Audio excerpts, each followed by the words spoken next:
आज हम हमारा नेक्स्ट टॉपिक स्टार्ट करते हैं। ठीक है, उसका नाम है आभासी बल या छद्म बल, स्यूडो फोर्स और फिक्टिटियस फोर्स। ठीक है, इससे पहले हमने निर्देश तंत्र क्या होता है वो समझ लिया। उसके पश्चात गैलीलियन रूपांतरण को बिल्कुल डिटेल से कर लिया, जिसके अंतर्गत स्थिति का रूपांतरण हो, चाहे वेग का रूपांतरण हो या त्वरण का रूपांतरण हो, बल का रूपांतरण हो, संवेग संरक्षण के सिद्धांत को भी समझा और ऊर्जा संरक्षण के सिद्धांत को भी समझ लिया। तो उसके बाद हम अगले टॉपिक की तरफ बढ़ते हैं, आभासी बल। तो ये देखो, नाम से स्पष्ट हो रहा है कि ये जो बल है, बल मतलब जो किसी कण पर जो बल लग रहा है, F equal to M A. आपका बल क्या है? F equal to M A. ठीक है, ये तो एक तरह से क्या है, वास्तविक बल है। ठीक है, तो आभासी बल क्या होता है कि वह किसी कण पर वास्तव में नहीं लगता, अपितु लगता हुआ प्रतीत होता है। ठीक है ना, और वो लगता हुआ प्रतीत हो रहा है तो किसी न किसी कारण से हो रहा है, तो उस चीज को हम समझते हैं। तब क्या होगा, इसकी सही डेफिनेशन निकल करके बाहर आएगी। तो सबसे पहले आपको पता है कि किसी कण पर जो बल लग रहा है, ये क्या एक प्रकार की इवेंट है।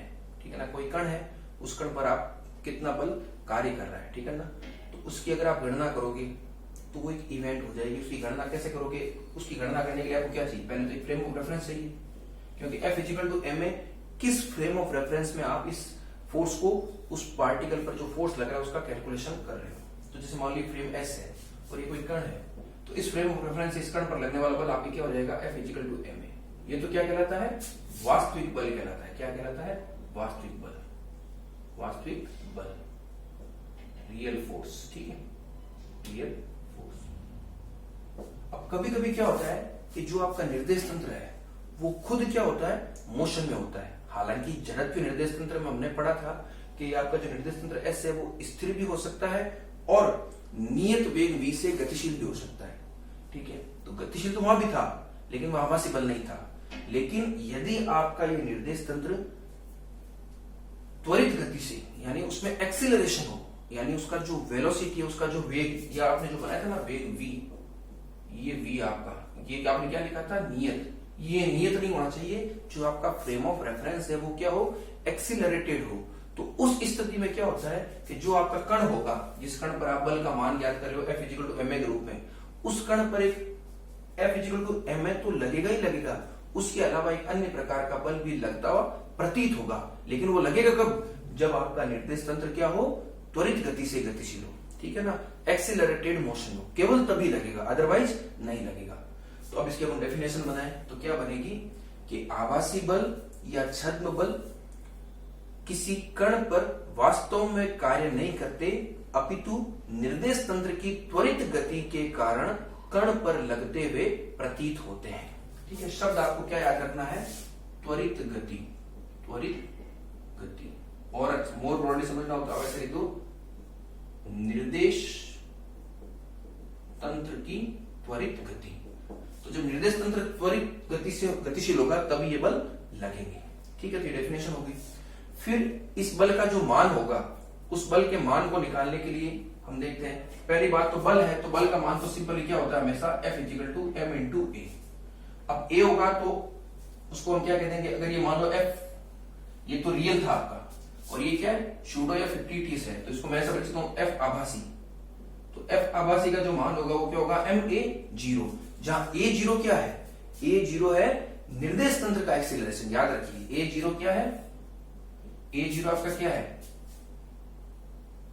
Acceleration of frame of reference, ये आपका F निर्देश तंत्र का त्वरण है ए जीरो। यानी जो आपका निर्देश तंत्र है वो ए जीरो त्वरण से गतिशील है। तो ये आभासी बल है।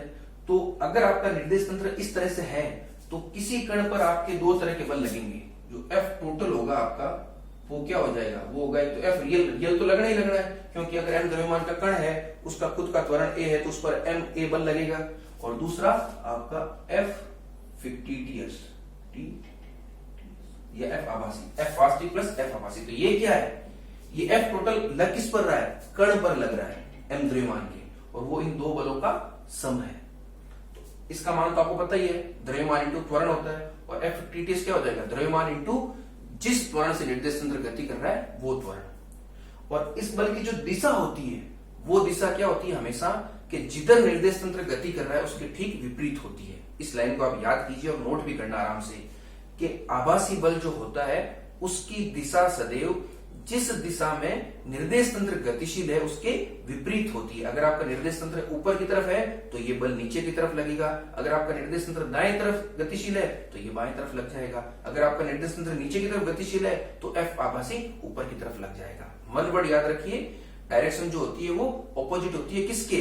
मोशन ऑफ आपके फ्रेम ऑफ रेफरेंस। जिस डायरेक्शन में frame of reference accelerated motion में है उसके विपरीत। ठीक है, तो ये इसकी डेफिनेशन हो गई। तो जब भी आभासी बल पूछे तो आप क्या नोट करोगे? एक तो उसकी डेफिनेशन बताओगे और दूसरा आप ये मान लिखोगे और फिर इसकी दिशा बताओगे। तो इस तरह से आप आभासी बल को आराम से समझा सकते हैं। अब इस आभासी बल को हम कहां फील कर सकते हैं, इसको हम कहां महसूस कर सकते हैं ये बल लग रहा है? तो आपने पढ़ी होगी लिफ्ट की गति। आपने देखा होगा जब हम लिफ्ट में खड़े होते हैं तो लिफ्ट ऊपर जाती है या नीचे आती है तो आपको आपके भार में परिवर्तन महसूस होता है।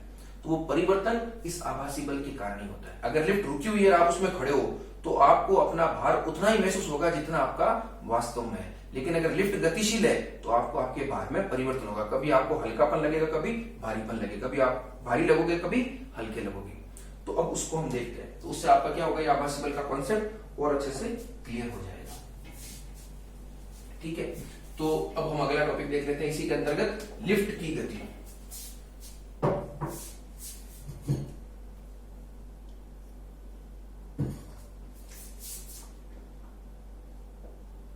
लिफ्ट की गति, तो इसमें हम दो केस देखेंगे। पहला, जब लिफ्ट ऊपर की ओर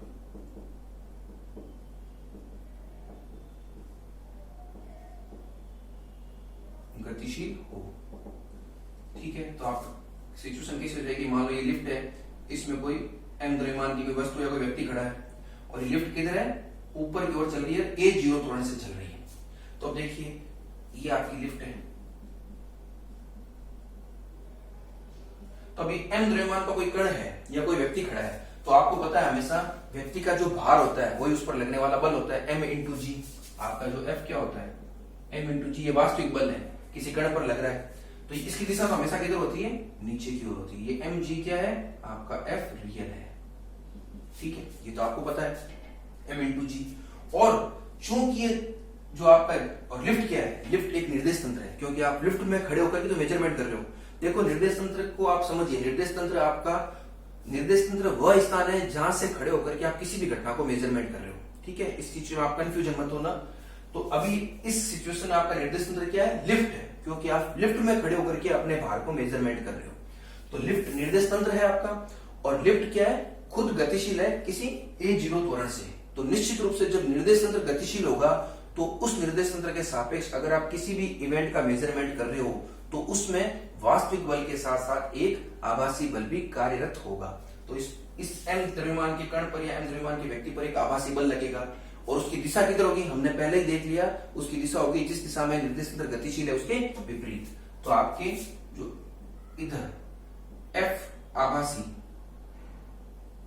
किधर हो जाएगा? नीचे की तरफ, और उसका मान क्या होगा? m/0। तो इस कण पर टोटल फोर्स कितना है? अगर मैं बात करूं F टोटल की तो वो क्या होगा आपका? वो होगा F वास्तविक प्लस F आभासी। ठीक है, और बल सदिश राशि के रूप में, तो इसको वेक्टर के रूप में लिख लो। अब जब वेक्टर लिख लिया तो दिशा अपने आप क्या हो जाएगी? एडजस्ट हो जाएगी। तो F वास्तविक तो किधर है आपका? नीचे की तरफ है, ये रहा नीचे की तरफ, और F आभासी भी किधर है? नीचे की तरफ है। तो दोनों क्या हो जाएंगे? जुड़ जाएंगे। तो आपका mg प्लस ma0, इसको मैं ऐसे लिख सकता हूं mg प्लस a0। तो आपका जो रियल फोर्स था वो तो केवल mg था, लेकिन उसमें कुछ ma0 का फैक्टर जुड़ रहा है। यानी आपका जो बल है, आपका जो भार है, भार भी एक तरह का बल होता है, वो आपको कैसा महसूस होगा? जो आपका वास्तविक भार है उससे बढ़ा हुआ महसूस होगा। तो आप इसको प्रैक्टिकली एक्सपीरियंस भी कर सकते हो। जब आप लिफ्ट में गति कर रहे हो, लिफ्ट ऊपर की ओर जा रही है तो आपको अपना भार बढ़ा हुआ दिखेगा। तो आपका F टोटल क्या आ जाएगा? F टोटल जो है वो F रियल से ज्यादा आ जाएगा। ठीक है, अर्थात जब लिफ्ट ऊपर की ओर गतिशील होती है a0 त्वरण से, तो उस स्थिति में उस लिफ्ट के अंतर्गत खड़े व्यक्ति को अपना भार बढ़ा हुआ प्रतीत होता है। प्रतीत होता है, इस वर्ड को याद रखिए आप, प्रतीत। ये वास्तव में नहीं है, लेकिन सिर्फ प्रतीत हो रहा है। जब लिफ्ट रुक जाएगी तो बिल्कुल आपको वही भार महसूस होगा जो आपका भार है, ठीक है ना। आभासी बल केवल निर्देश तंत्र की त्वरित गति के कारण लग रहा है। निर्देश तंत्र अगर रुक गया तो आभासी बल भी समाप्त हो गया, फिर केवल कौन सा रहेगा, रियल रहेगा। तो ये आपको समझ में आ गया, ऊपर की ओर गति। अब ठीक इसी तरह से हम नीचे की ओर गति का देख लेते हैं।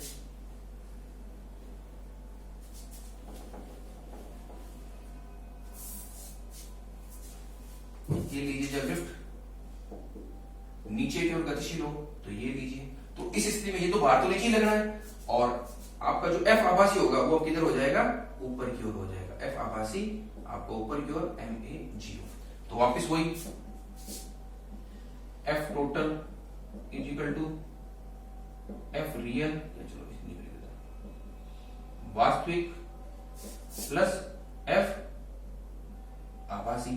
तो ये लो, अब दिशा देखते हैं। वास्तविक तो नीचे की तरफ है, ये लीजिए mg, ये ऊपर की तरफ है माइनस ma0, डायरेक्शन विपरीत है तो माइनस का साइन आ जाएगा। तो आपका क्या हो गया, mg माइनस a0। तो इस स्थिति में आपका क्या है, जो f टोटल है आपका वो f रियल से क्या है, छोटा है। तो इस स्थिति में आपको अपना भार कैसा मिलेगा, कम प्रतीत होगा। तो जब लिफ्ट नीचे की ओर गतिशील होती है तो उस स्थिति में लिफ्ट में खड़े व्यक्ति को अपना भार कम प्रतीत होता है, ठीक है। दोनों केस हो गए, और सिचुएशन यहां भी है, लिफ्ट की क्या है, त्वरित गति है। तो इस लिफ्ट के मोशन से आप आराम से इस आभासी बल को महसूस कर सकते हो, ठीक है। नहीं तो प्रैक्टिकली एक्सपीरियंस कर सकते हो आप लिफ्ट में चढ़ करके, उसको ऊपर नीचे जब आप चढ़ोगे तो आपको अपना महसूस होगा, ठीक है। जनरल वे में इस चीज को थोड़ा इग्नोर करते हैं, लेकिन जब आप टॉपिक के रूप में देखोगे तो, और कम से कम थोड़ा उसमें ट्रेवल करोगे उस लिफ्ट में, तो आपको अपना महसूस होगा। तो ये चीज होगी, ठीक है। ये भी कभी कभी क्वेश्चन पूछा जाता है, लिफ्ट की गति को पूरा इंपॉर्टेंट है। और न्यूमेरिकल बेस में भी अगर आपसे कोई निर्देश तंत्र त्वरण, किसी त्वरण से गतिशील है, आपको आभासी बल का मान पूछे, टोटल फोर्स पूछे, तो बस दिमाग में ये चीज रखनी है, डायरेक्शन एडजस्ट करनी है आपको बस, ठीक है ना। डायरेक्शन अपना एडजस्ट हो जाएगी। अब एक तीसरा केस भी कभी कभी आता है कि अगर मान लो लिफ्ट की रस्सी अचानक टूट जाए, भगवान ना करे ऐसा कभी हो, लेकिन इस केस को हम सिर्फ समझने के लिए कर रहे हैं, ठीक है ना, उसको आपको रियलिटी में नहीं देखना है। तो वो जो स्थिति होगी, वो स्थिति क्या होगी, एक तरह से स्वतंत्रता पूर्वक जो वस्तु नीचे गिरती है, ठीक है ना, बिल्कुल स्वतंत्रता पूर्वक गिरने का मतलब क्या हो जाएगा कि वो जी त्वरण से नीचे गिरेगी। किस त्वरण से नीचे गिरेगी, जी त्वरण से, ठीक है ना। किसी तरह का कोई भी तरह का रेस्ट्रिक्टिव फोर्स उस पर नहीं लग रहा है। तो उस स्थिति में व्यक्ति का भार कैसा होगा, उसकी हम चर्चा करते हैं। तो अगर मान लो स्वतंत्रता पूर्वक नीचे गिर रही है, ठीक है ना, इसमें केस क्या हो जाएगा, जब लिफ्ट की रस्सी अचानक टूट जाए, ये आपका एक थर्ड केस है, ठीक है। जब लिफ्ट की रस्सी अचानक टूट जाए तो उस स्थिति में क्या होगा, उसको आप देखिए। तो ये स्थिति कैसी है, इस स्थिति में आप नीचे एक लाइन दे सकते हो, यह स्थिति ठीक उसी प्रकार है जिस प्रकार कोई वस्तु स्वतंत्रता पूर्वक नीचे गिर रही हो। बस इस लाइन को आप याद रखना। आप आराम से नोट बनाओ तो इसको लिख लेना, मैं यहां नहीं लिख रहा हूं पूरा, स्वतंत्रता पूर्वक, ठीक है। आप ऐसा लिखना कि यह स्थिति ठीक उसी प्रकार है जिस प्रकार से कोई वस्तु स्वतंत्रता पूर्वक नीचे गिर रही हो। और जब कोई वस्तु स्वतंत्रता पूर्वक नीचे गिरती है, फ्रीली फॉल, ठीक है, इसको आप ऐसा कह सकते हो, फ्रीली फॉल, फ्रीली फॉल, ठीक है, फ्रीली फॉल। तो उस स्थिति में जो आपका a0 होगा वो a0 किसके बराबर हो जाएगा, g के बराबर। और चूंकि लिफ्ट किधर है, रस्सी टूटेगी, मान लो ये आपका mg तो नीचे लग रहा है, और रस्सी टूटेगी तो आपका a0 = g नीचे की तरफ है, तो f जो आभासी होगा वो किधर लगेगा, ऊपर की ओर लगेगा, और उसका मान क्या होगा, mg। तो एक mg नीचे एक mg ऊपर, तो रिजल्टेंट आपका f टोटल क्या हो जाएगा, f टोटल हो जाएगा आपका 0। यानी इस स्थिति में व्यक्ति को अपना भार शून्य लगेगा, और इस स्थिति को हम कहते हैं भारहीनता की स्थिति, भारहीनता की स्थिति। तो ये पूरे हमने लिफ्ट के तीनों केस कंसीडर कर लिए, ठीक है। मैं एक बार ब्रीफली इसको वापस रिकॉल करता हूं। आभासी बल क्या होता है, आभासी बल वह बल होता है जो किसी कण पर वास्तव में नहीं लगता, अपितु निर्देश तंत्र की त्वरित गति के कारण उस पर लगता हुआ प्रतीत होता है। और इस बल की जो दिशा होती है वह सदैव निर्देश तंत्र के गति की दिशा के विपरीत होती है, ठीक है। तो इसकी डेफिनेशन होगी, फिर हमने लिफ्ट का केस कंसिडर किया था। लिफ्ट जब ऊपर की ओर गतिशील हो तब क्या होगा, लिफ्ट जब नीचे की ओर गतिशील हो तब क्या होगा, और लिफ्ट की रस्सी अचानक टूट जाए तब आपको भारहीनता की स्थिति महसूस होती है। तो इस टॉपिक को आप बड़े आराम से कर सकते हो। ये एग्जामिनेशन पॉइंट ऑफ व्यू से भी इंपॉर्टेंट है और समझने के हिसाब से भी इंपॉर्टेंट है। ठीक है, इसके अंदर जो फिजिक्स इन्वॉल्व है उसको आपको समझना है। तो इस लेक्चर को हम यही फिनिश करते हैं, फिर जो अगला टॉपिक होगा उसको हम नेक्स्ट लेक्चर